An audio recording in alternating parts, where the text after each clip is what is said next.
After having lived on my list for at least 2 years, I finally bought 100 grams of this light fawn alpaca and silk blend, and I have zero regrets. This is gorgeous.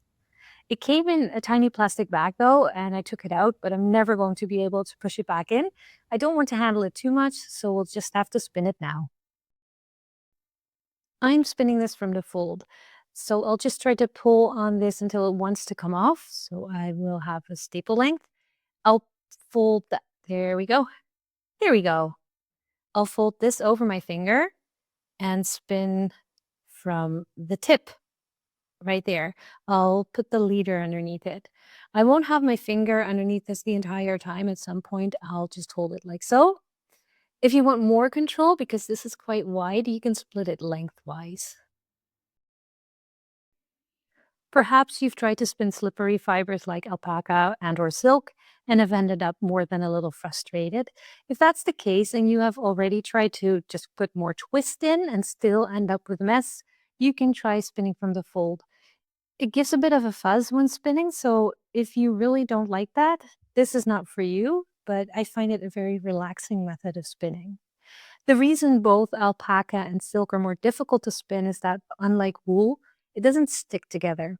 Wool is a bit more like Velcro in that sense. It has tiny hooks that grip onto itself, making it easier to spin. Neither alpaca nor silk has that, so all that holds it together is the twist, and we're going to need a lot of that. I hope you can see how loose my grip is. My left hand looks like I'm playing the piano, I think, and I hardly use my thumb. If I do, I don't put a lot of pressure on. My right hand has a very light touch too. And if I do need pressure, oh, just adjusting the hook.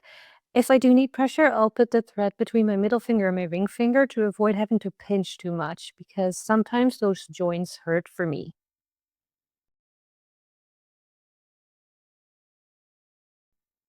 Here's another angle. This is what it would look like for you if you're spinning.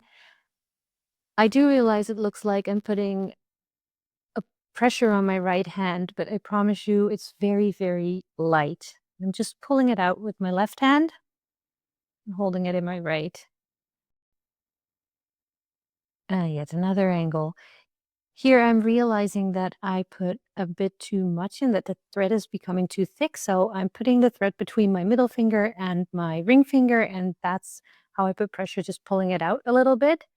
You see me manipulating it some more here, and now I can spin again and get the thickness I want. By spinning this way, I can feel, especially in my left ring finger, if enough twist has entered the thread, and that's when I pull out more.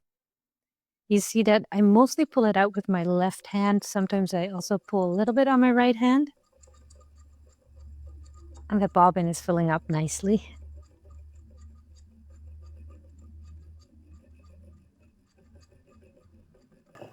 If all of a sudden the thread is no longer pulling onto the bobbin, this is usually the case.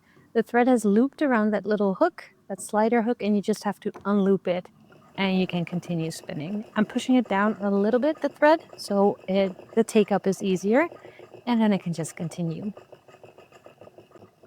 I'll keep quiet for a bit so you can enjoy the rattle of the wheel as I enjoy my book.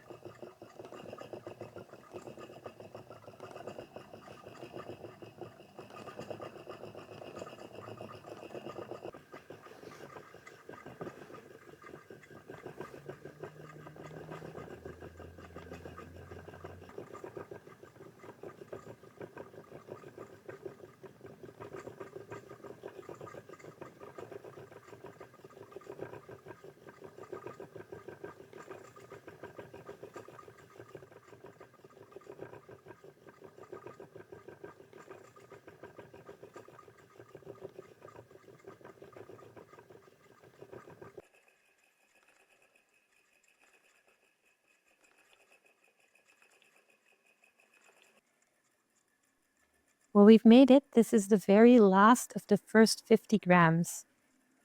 Putting in some extra twist and we're done. Okay, it's time to take this off the wheel.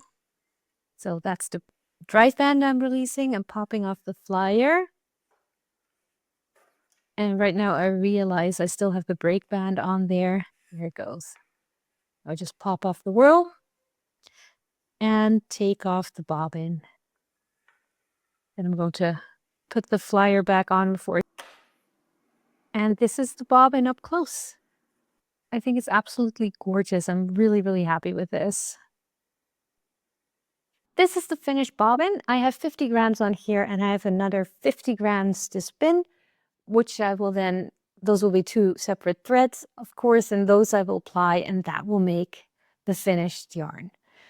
I will show you the finished product. I promise. I was debating whether or not I should put everything into one video, but I decided against it because it takes time to make yarn, and that is okay.